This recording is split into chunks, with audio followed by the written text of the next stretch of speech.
Welcome to Health Oddity, the show that strips away the jargon and hype surrounding all things health and fitness to help you live a long, strong and energetic life. Lining up at the bar this week, here's Peter Lant, Paul Bassett and James St. Pierre.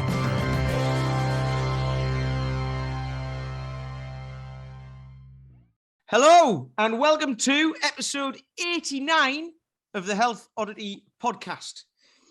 Apologies, I'm a bit throaty, a bit chesty, because my missus works in a school, so she brings back lots and lots of disease with her, so that's lovely. Anyway, it's not COVID.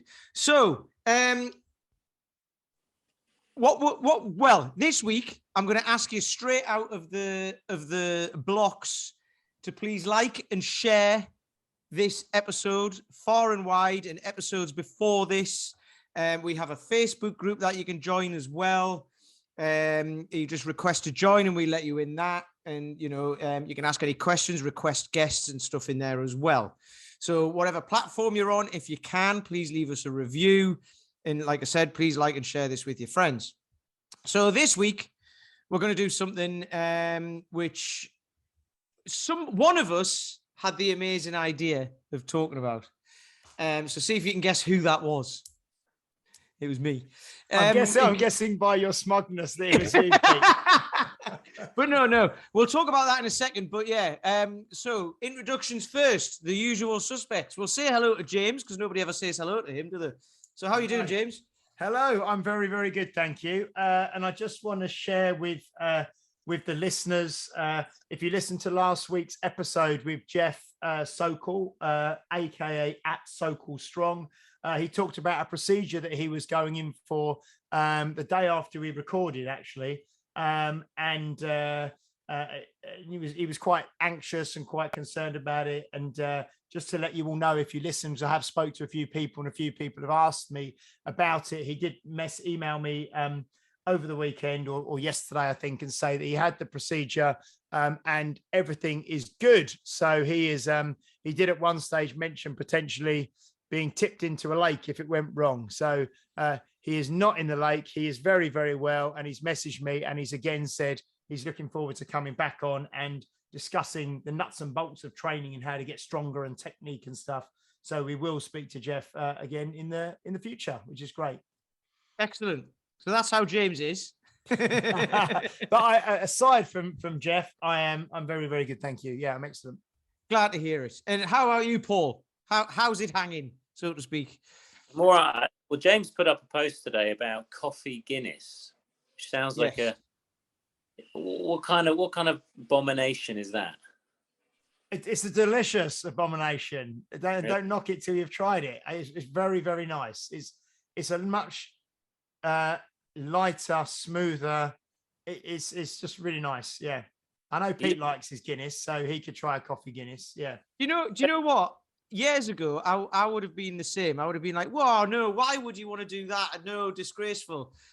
But I've never tried. How do I know? I've never tried it. Right? I could try it and think it's disgusting, but I could try it and think it's great. And I like Guinness and I like coffee, so my mind's open these days. I like jelly and I like roast lamb, but I don't mix them together. Well, it's not quite the same, though, is it? Each to their own, isn't it? Yeah. But that leads us nicely, actually, in today's topic, doesn't it?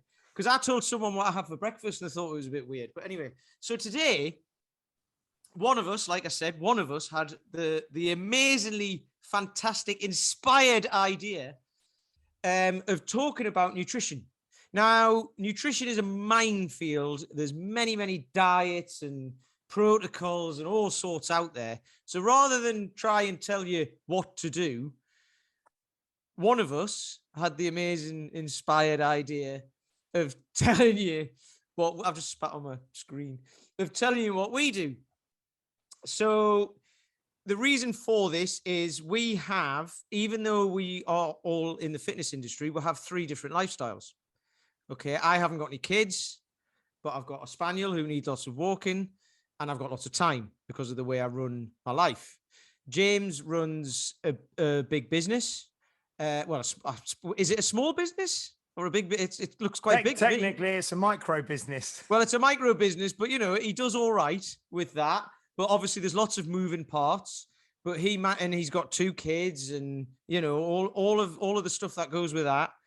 But he still manages to handle his nutrition.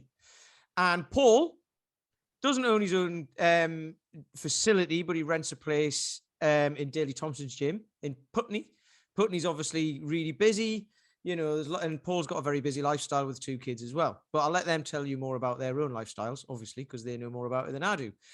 But the idea behind this was to tell you how we manage our own nutrition around our own lifestyles, because they're 3 very different ones. So, because we'll hear lots of people saying, I can't do that because I've got 2 kids. I can't do that because I've got a busy job. I can't do that because I've got this, that, and the other. Okay. So hopefully all of that will be covered, or most of it anyway. And I'm not really going to say excuses, but most kind of objections that people will have around why they can't fit nutrition or healthy nutrition into their lifestyle will be handled. And it's not being preachy about it and telling you how to do it. It's just telling you how we manage it as an example. Because certainly with me, I've never managed it. I haven't managed it very well most of my life until like the last 10 years when I took hold of it. So also, as a little caveat, this is not nutritional advice or anything like that. Like I say, it's our own experiences and you can take from it what you will.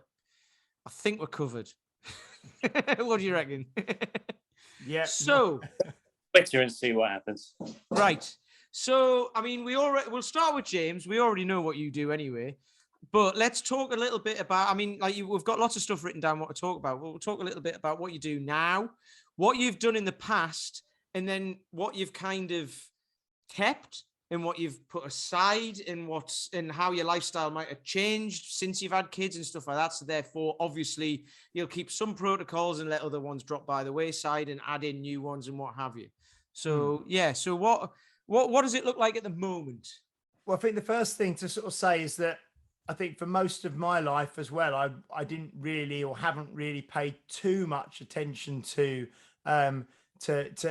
eating and drinking and being too mindful about it, because I think when you're in your teens and your 20s and probably even your 30s, you can kind of get away with pretty much anything, or I could anyway, up until probably mid 30s. When I was younger, I used to drink a lot more alcohol, used to go out a lot more, used to probably eat a lot more processed food, a lot more kind of what I'd now call, junk food or takeaways or whatever, not all the time, but, certainly far more of that stuff than I do now. And I could kind of get away with it. And then I suppose like most people, you notice as you start to get a bit older, your body starts to change and you do start to be able to put on a bit more fat, a bit more easily, if you sort of aren't too mindful of your training and your nutrition. And it's probably a few years ago, I think it's probably about 3 years ago now, that I started looking into the first big thing that I do is not actually about what I do eat at all. It's about kind of when I eat or when I don't eat, and it's the kind of intermittent fasting and things like that. So that was a big one that I went into possibly 3, possibly even 4 years ago now. And that's something that I've done consistently over that period of time, either intermittent fasting or kind of short-term fasts and even long-term fasts. I've done up to 7 days is the longest fast I did, which was, having sort of 0 calories apart from, well, there's no calories in water, but apart from water and black coffee, and mixing some salt into water occasionally, consuming 0 calories for 7 days. So that's the longest one I did. I did a few 5-day ones as well. And now I've pretty much settled into the habit of probably 20 hours a day fasting and 4 hours a day eating, or maybe 18 and 6. And the main benefits of that for me were really just exploring hunger and getting to know about myself and discipline and really understanding when I was hungry and when I was just eating because I was bored, or eating to fill up time, or eating because it was lunchtime or dinner time or whatever. So that was a really, really interesting kind of period of my kind of life of sort of, I probably did that for about a year, you know, off and on, really quite seriously, doing multiple sort of 48-hour fasts, 72-hour fasts, like I say, 4 and 5 days, and the longest I ever did was 7. So that's something that was huge for me. Did that help you find out what your body needed as well? Because obviously, if you fast for that long, you're then not going to just go and eat a bag of crisps and this and that and all sorts of stuff. You're going to eat what your body wants to replenish, right? Because obviously people can eat whatever they like all day, but you're not necessarily getting the nutrients and everything you need. So you can eat stuff, and then you're still hungry. Your body's still craving stuff. So did that teach you? It helped me. It helped with lots. There's so many different things. I mean, the book that I read, and if anyone wants to read it, is called, or one of the books, I've read a number of books about it, but was The Complete Guide to Fasting by Dr. Jason Fung. And he talks about, and he's I think it's a nephrologist, which is a liver doctor.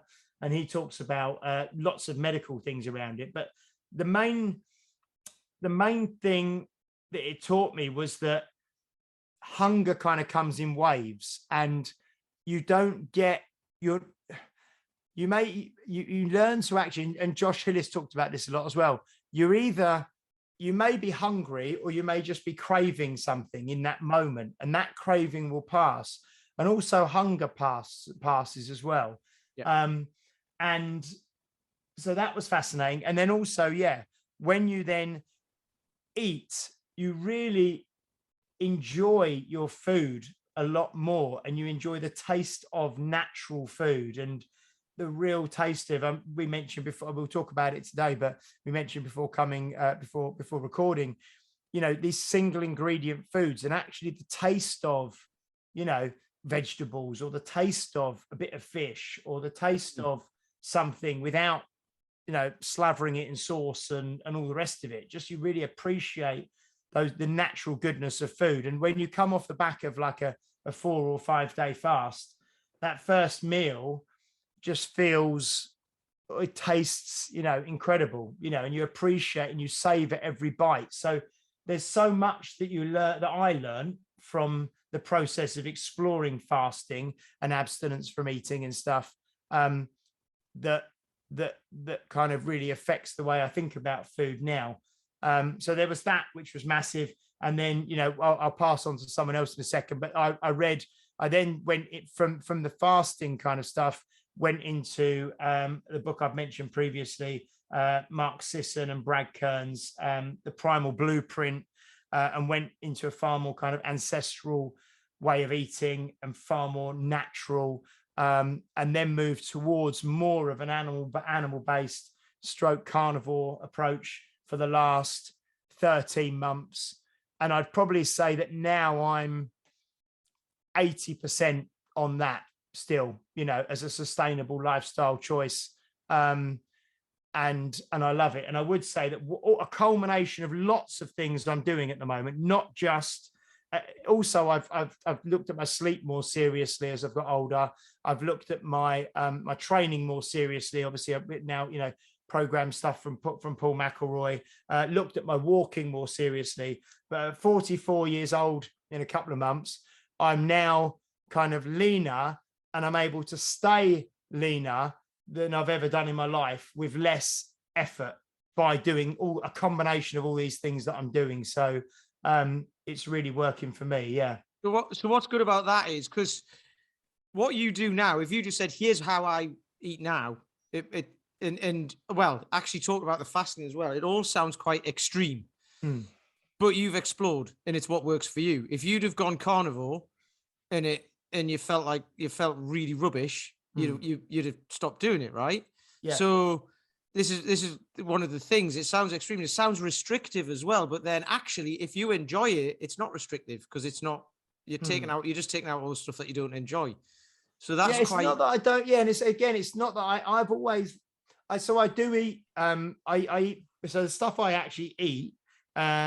I just wrote down like the staples probably of my diet the majority of my food is made up of either meat, fish, eggs, full fat Greek yogurt, nuts, berries, water, black coffee. But still, every week now, You've just I do described have. mine, by the way. What's that? I've just described You've pretty much described mine as well, yeah. and coffee Guinness. If you had that, I had a can of coffee Guinness last night. But it's black though. It's the black stuff. So that's yeah. right. So I think, but every week now, I do also have, probably once a week or twice a week, I'll have some rice now, and I also have probably some other different bits of fruit, and I'll have a few vegetables and stuff. It's not like, but the bulk of my weekly diet is what I just kind of described. And the one thing that I think that I do now is I prioritize protein consciously with every meal. So I make sure I think about getting my protein in. And if I'm eating lots of fish and lots of meat and lots of eggs and yogurt and stuff like that, then there's less room for me to, because that stuff is very filling and it's very, very satiating. There's less room for me to be eating lots of starchy carbohydrates and lots of any junk sort of stuff, because I'm actually generally pretty full from eating that stuff, you know. That's a huge thing, actually. A little aside on that is that, I mean, I'm sure you guys have it as well. Most of the people I speak to don't eat a lot of protein or enough.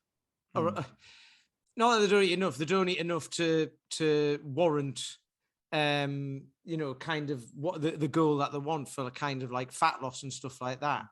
Because obviously if you're not eating enough protein, it gets replaced with fat or carbs, doesn't it? So I mean, what there's lots of numbers that are bandied around, aren't there, for the number of grams per kilogram of body weight, but it's usually like if you're eating one gram per kilogram of body weight, you're pretty much there, aren't you? That's kind of like a minimum. And you want it. Some people will want double that. Some people will want 1.5 grams. But most people I speak to don't even have 1 gram per kilogram. You know. No, I mean, I shoot for about the thing that used to be talked about a lot in bodybuilding and things like that was 1 gram per pound of body weight of protein. Yeah. Now I don't get that because that's hard for me. I'm about 75, 76 kilos. So that would be 150 grams of protein. I hit that now and then, but I'm probably more around the 120, 130, although I don't calculate, I'm not weighing stuff, but I kind of got a good idea now in terms of how much is in everything and how much I'm actually eating. Even with all the eggs and the sausages and the beef because like an egg is like 7 grams of protein, isn't it? Yeah, it is. But it's still hard to get up to that number without using, and I don't take any protein shakes and things like that, which I know you can take, and then sometimes they'll have 20 or 30 grams in a serving. But I don't do any of that. I just have the natural stuff. But so you say, so even like eggs, if I had, 5 eggs, what's that? 35, sort of 35 grams, which is, it's a decent amount, but then, and you have like a steak and you have a couple of chicken breasts and you have a big thing of yogurt that I have, which has got maybe 20 something, but it's quite hard to get to 150, even if you start thinking about those numbers. And you're talking about high protein foods there as well, because yogurt's like 10% protein and what have you, isn't it? And all that. So particularly for having it in a compressed window, because a lot of the stuff when you're looking at protein utilization is you spread it out throughout the day because the body can absorb so much. But obviously about calorie intake, you could quite easily consume your entire calorie intake for the day in one meal. And you could obviously take in 160 grams potentially if you've got a big enough stomach of protein. Say if you're a big guy, because I think some guys, depending on the kind of training they're doing, is probably 150 to 200 grams of protein a day. Usually we'd spread that over the course of the day. So most programs like Amazing 12 or just most bodybuilding programs or whatever, they'll be looking at kind of smaller meals throughout the day so that you keep that kind of muscle protein synthesis window open, don't they?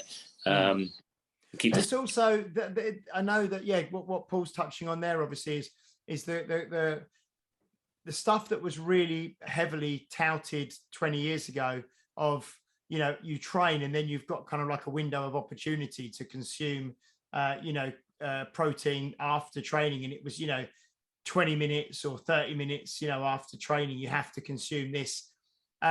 There's now there's conflicting kind of studies and reports and ideas around that.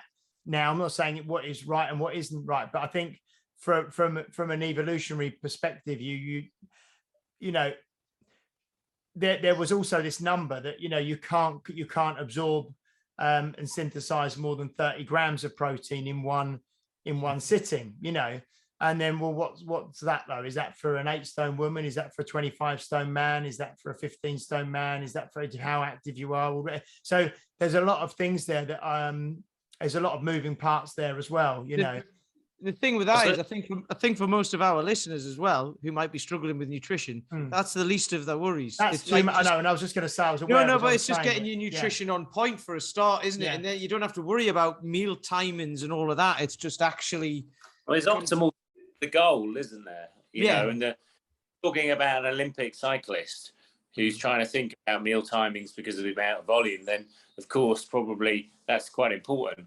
But if you're just the average office worker who forgets about taking their lunch in, it probably doesn't matter about meal time. But you just got to get some kind of consistency, and that meal's got to be complete in some way, rather than just something you offer out of a gas station or something like that.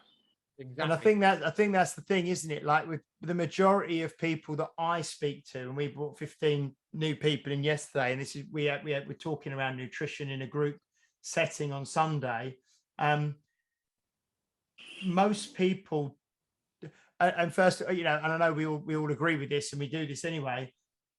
You forget about trying to be perfect, and you just try and think about being better than you are at the moment in terms of what you do, and which is why I like the idea. I know Dan John, I think he got it from you quote someone else from it, but there's a continuum, a line of hit on one side, it's a horizontal line, and on the left might be the typical American diet, they'd call it, of lots of takeouts and lots of soda and not many vegetables, and just really heavily processed. And then on the right side might be what you might deem the ideal diet, and all you're trying to do is move people from the left towards the right. And for some people it might be, and again this is another rabbit hole to go down, but it might be if you just said substituting a couple of sodas a day for a couple of glasses of water a day. That's progress. Going from 3 or 4 chocolate bars to 1 or 2 is progress. Having cooking a few more of your meals at home every week rather than getting them at drive-throughs, or garage state, or petrol stations, or whatever, like Paul said. That's progress. So it just depends where people are starting from, doesn't it? What do you do, Paul, for your kind of self? What's your approach, I suppose, personally to this, in terms of what works for you? I mean, ever since I lost my initial weight many years ago, I've kind of just explored different things, and I just play with stuff. Sometimes I'll get sick of a particular way of doing things. I often just try and experiment a bit just so I can advise clients. I mean, I've done things like fasting, and I've done higher carb eating. I've done low carb quite frequently. At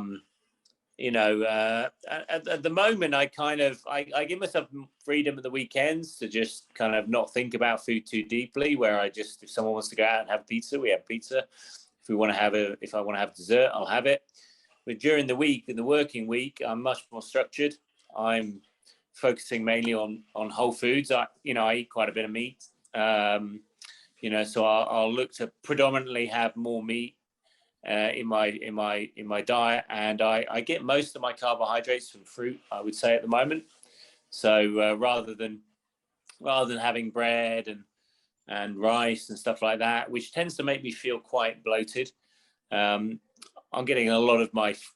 I just really, what I don't do, I eat to hunger. I just eat. I mean, I'm training a lot, just like you guys are, and I burn through a lot of calories quite easily, and I really do notice if I undereat, and I'm not really interested in getting very lean. When I get very lean, I feel very weak, and also it's just a pain in the neck getting abs. It's just a lifestyle. It's something you have temporarily, and with the kids and stuff like that, and work patterns and the amount of time I'm on my feet, it's just not something that's that enjoyable. So really, I'll eat regularly throughout the day, so I don't fast. I like to have my breakfast. I like to have, probably about four meals a day. And yeah, like you, James, I'll try and base them around the protein. Usually it's a meat, it's beef, there's pork, plenty of eggs. I'll have a bit of cheese in there, and lower on the carbohydrate side, mainly. No, not lower on the low carbohydrate, lower in terms of processed carbohydrates. So I'm not looking to have. So you have sort of fruits and vegetables and fibrous carbs that way, yeah. I'll be honest, not a huge amount of vegetables. I mean, I don't say I don't like vegetables, but I don't feel the need to just have millions of broccoli and things like that. I have a few. I kind of figure I get more fiber from like fruit and stuff like that. I'm quite simple at the moment, actually. I wanted to simplify it quite a bit and not have too much preparation. I wanted to just a nice piece of meat, have a really good piece of quality fruit. And then at the weekends, I'll do something more elaborate where we're putting loads of vegetables with butter and garlic and whatever. And, I don't worry about how many times a day I eat or anything. I'll just have whatever I want. I'm kind of thinking about it in terms of food quality and focusing on protein. But other than that, there's no real plan, other than the fact I have a rhythm. The rhythm is that I've always got the shopping done on a Sunday, so we know we've got a full cupboard. And then I've always got whole food, and most of the recipes I come up with during the week are something I can do really quickly. I use the slow cooker a lot, so I shove loads of different like slow cooked meats in there, and then we can have that whenever we want. Get some good quality sausages, have plenty of bacon, eggs, quality cheeses. We do get good quality vegetables, but I never feel the need to kind of fill up on vegetables. I'd much rather fill up on the protein, really. No, that's excellent. So how you manage your time around that then with the slow cooker? So in the morning, get up, just the meat is defrosted if we've had it in the freezer. Stick it in there, stick it in with some stock, just leave it in all day. And then we've just got a nice beef stew or something like that. Yeah. And then you could add anything else to it. If you wanted to do some quick pan-fried vegetables, or you wanted to boil something or have something fresh just sliced up. I don't feel the need anymore to make these elaborate meals because, I don't know, you just end up getting caught up in this thing. I'm going to do a Thai curry and then I'm going to do an Indian, korma or jalfrezi or whatever. And it just becomes mental. Yeah. Can I just ask, Paul, because a lot of people ask, I mean, I don't eat breakfast, so I don't tend to eat till at least sort of 1 o'clock in the afternoon, but a lot of people ask, and I'll ask the same to Pete in a bit as well, like, so about breakfast, or what should I be eating for breakfast? Because obviously the easy go-to is, cereal or toast or something like that.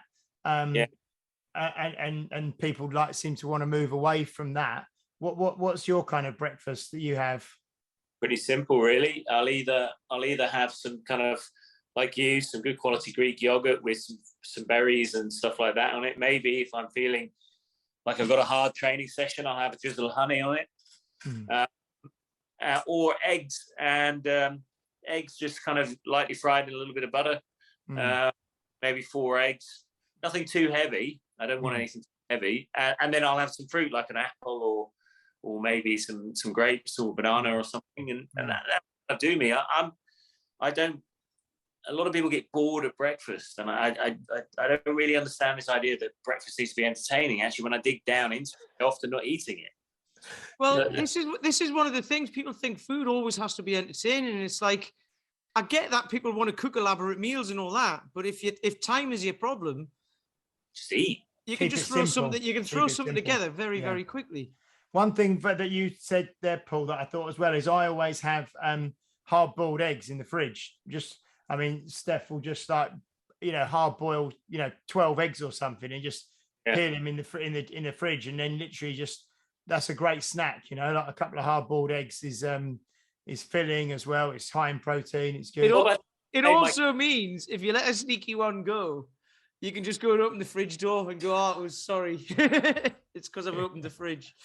Pete, what about yourself? You know, in terms of your approach and how you're doing things at the moment. Well, yeah, for me, I mean, I basically do it to fit around my day.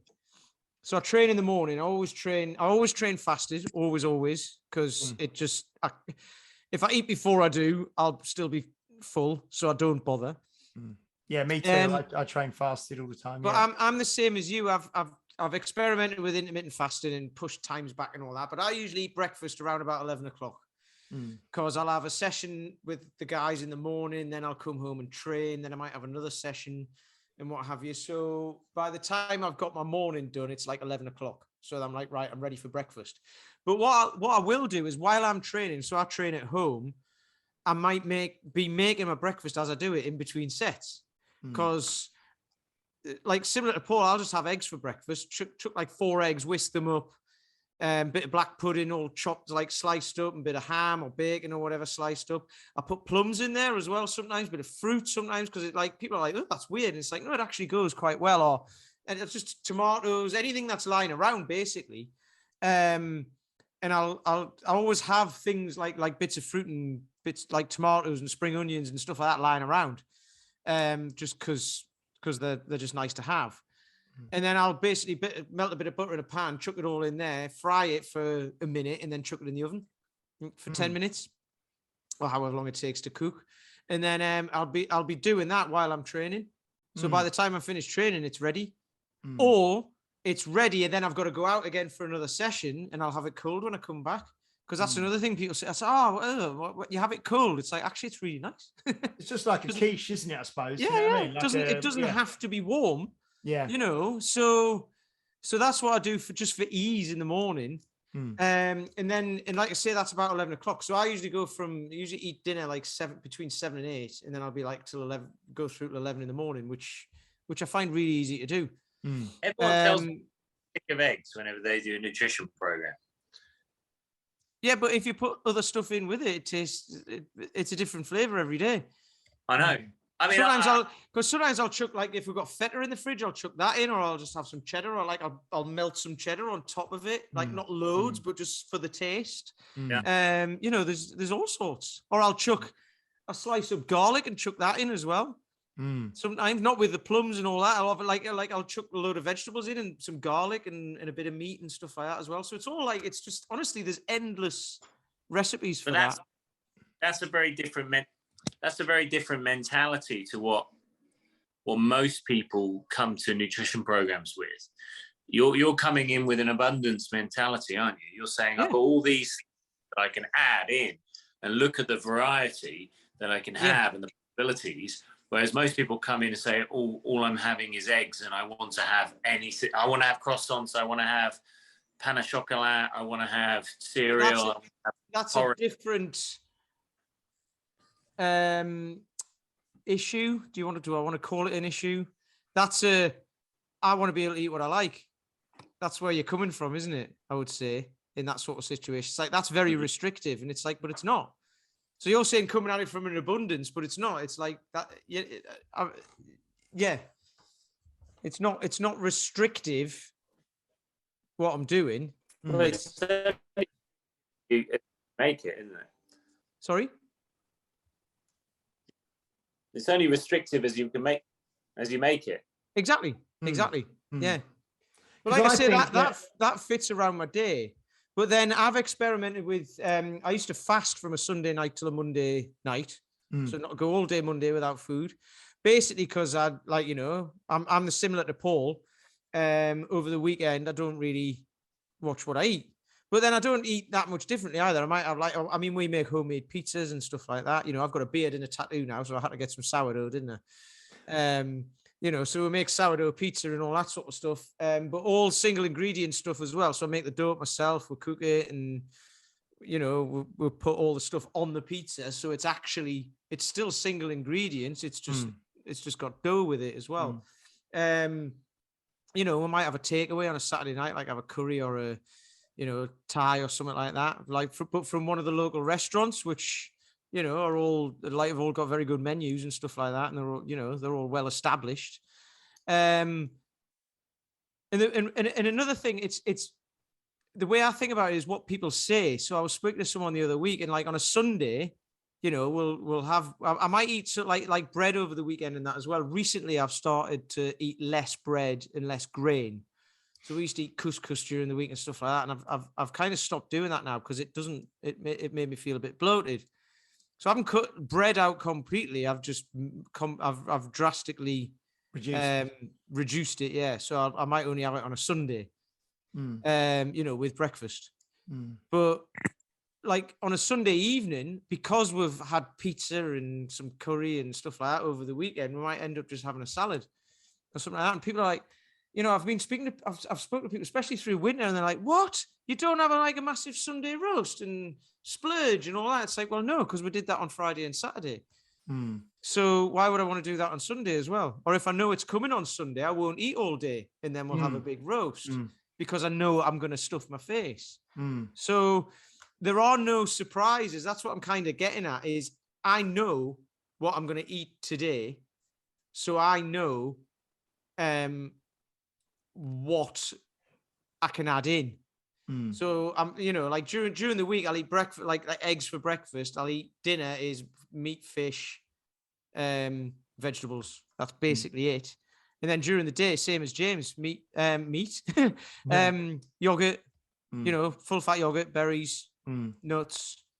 That's pretty much it. And that fills me up for ages.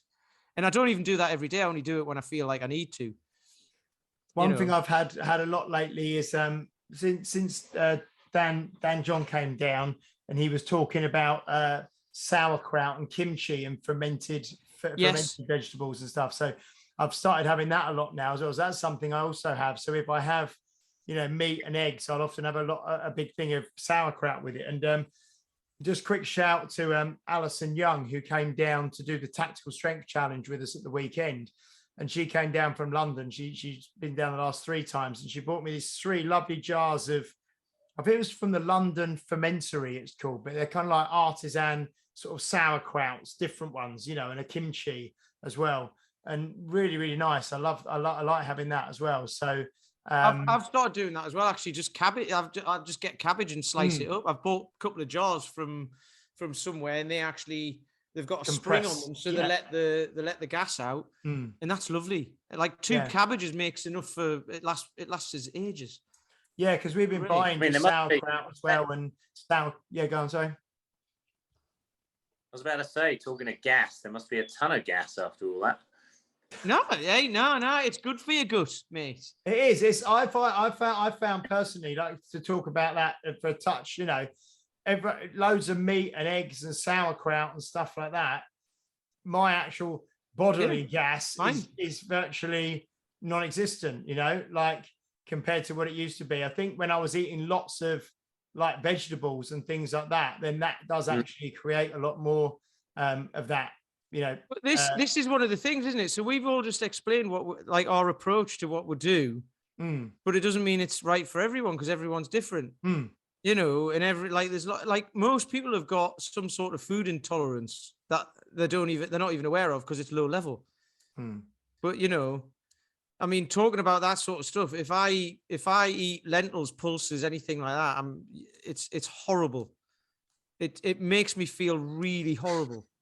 Like really horrible. It's bad. You just don't want to be anywhere near me.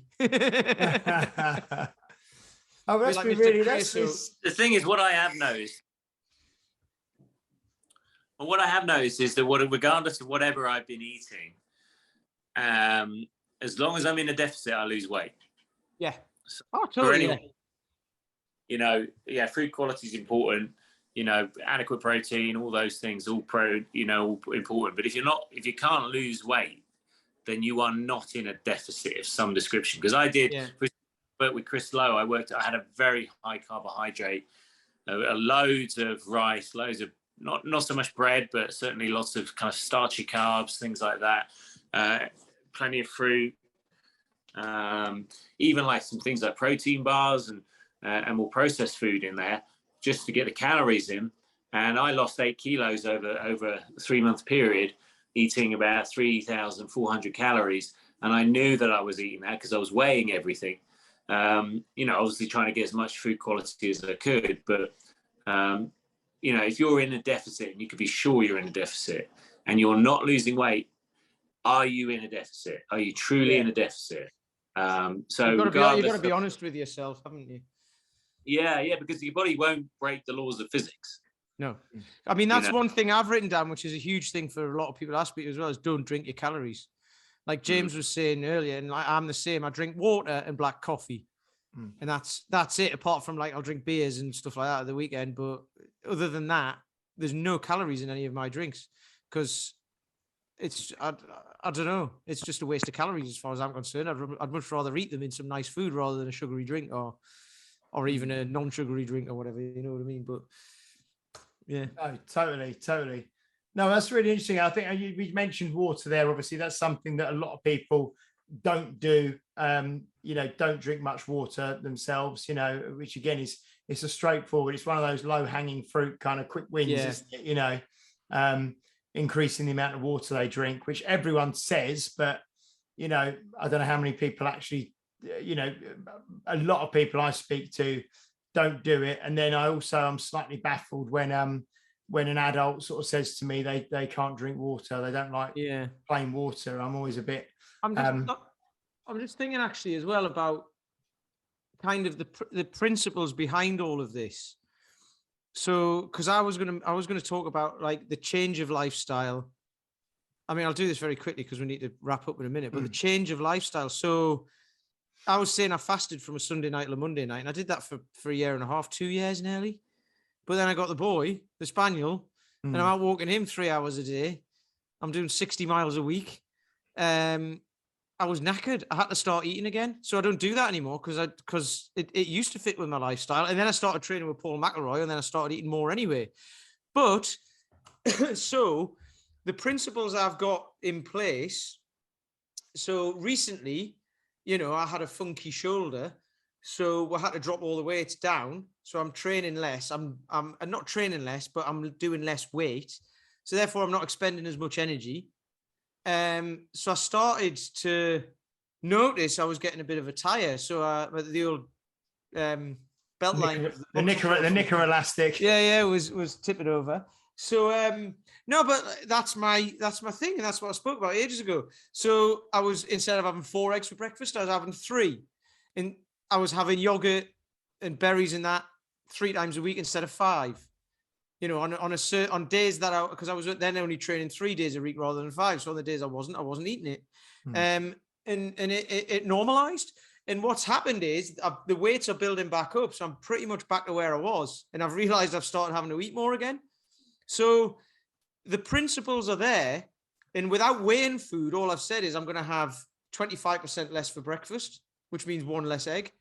And I don't even have to weigh that. It's just, that's exactly what it is. So it makes it very simple, because obviously people will have periods of like months where they're really busy at work and maybe he's not as active. And then they might have like months off where they are active. So if you've got those principles in place, you can adjust them without even really having to think about it too much. But that's like, obviously that's a bit further down the line from where where you're beginning from. But that's kind of, for me, that is the aim of where to be at, and be able to just manage it without having, because the last thing people want to do is put it in an app and do this and do that for the rest of their lives, It's like we said, I mean, I've said before, I think, I can't remember if it was on the podcast or not, but there's these 3 levers that you can pull on and adjust throughout your life, depending upon what you're doing. Lever 1 is sort of the type of food you eat. So you can just open the floodgate and eat whatever you want, or you can restrict that slightly, however you decide to do that. Lever 2 is kind of the quantity of the food that you can eat. So like you say, you can go from 4 eggs down to 3 or whatever.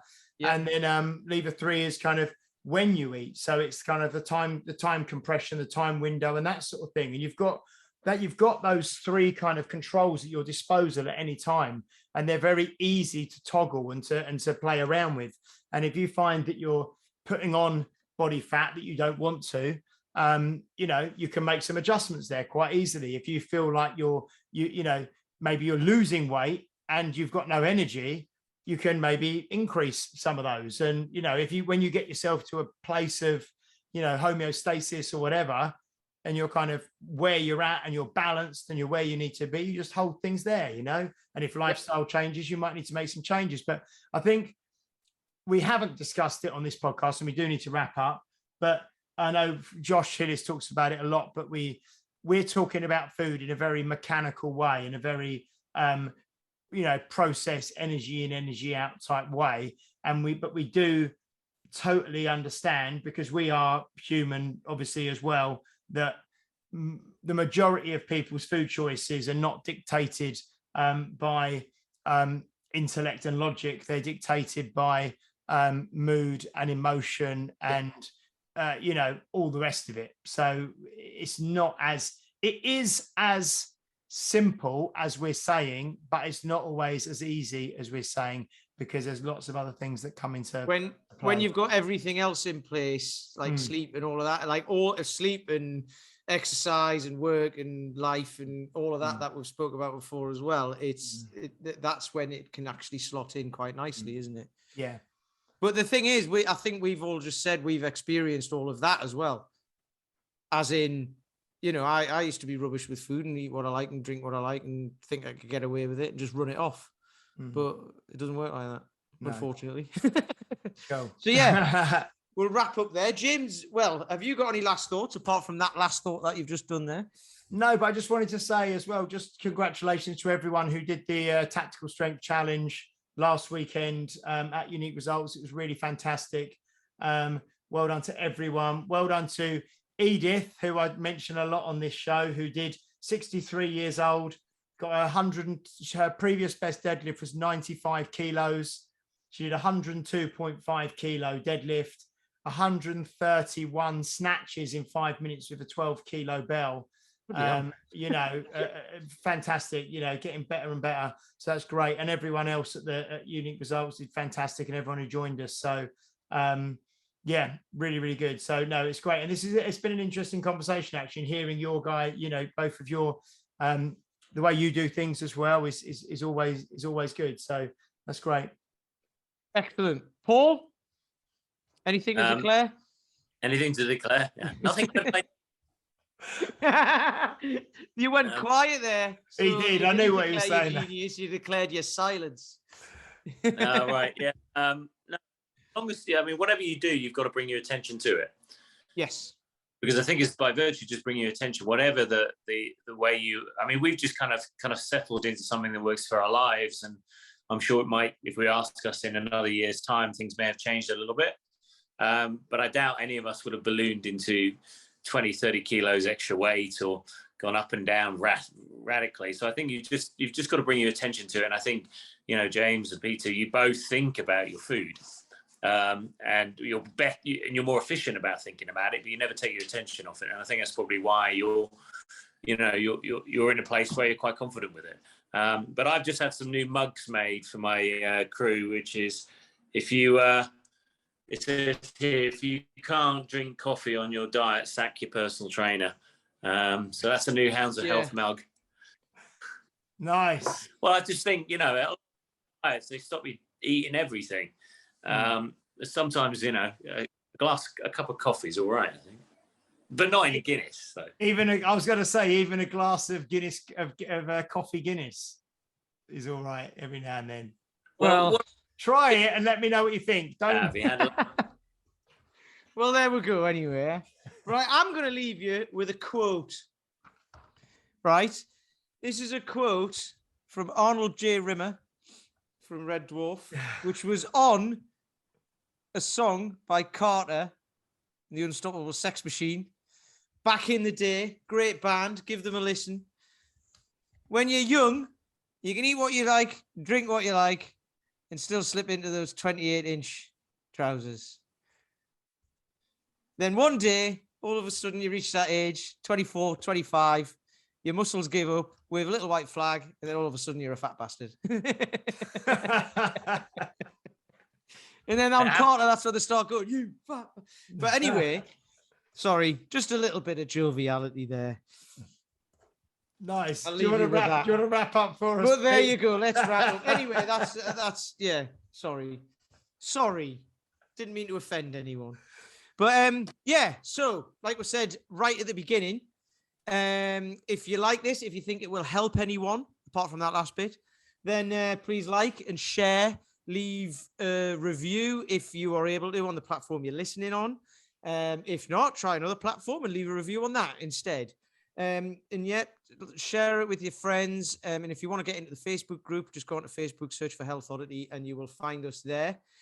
We will see you next week with some people who James has invited on, and I can't remember the names. Yeah, next week we've got Leonie and Michaela Yes. Dirk and Schofield, who are we had to reschedule.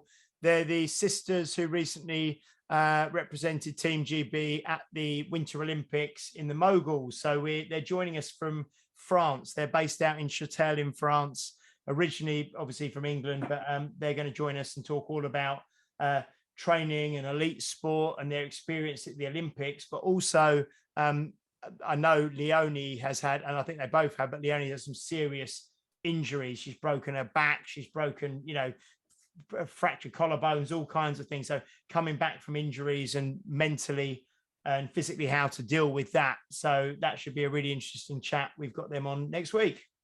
Excellent. Thank you, James. Thank you to you guys for listening. We appreciate you all, and we will talk to you next week. You've been listening to Health Odyssey with Peter Lant, Paul Bassett, and James St. Pierre. To get your regular fix of hype-free health, you can subscribe and leave a review wherever you get your favorite podcasts. You can find out more on today's and other topics at healthodyssey.com or find us on Facebook or Instagram by searching for Health Odyssey.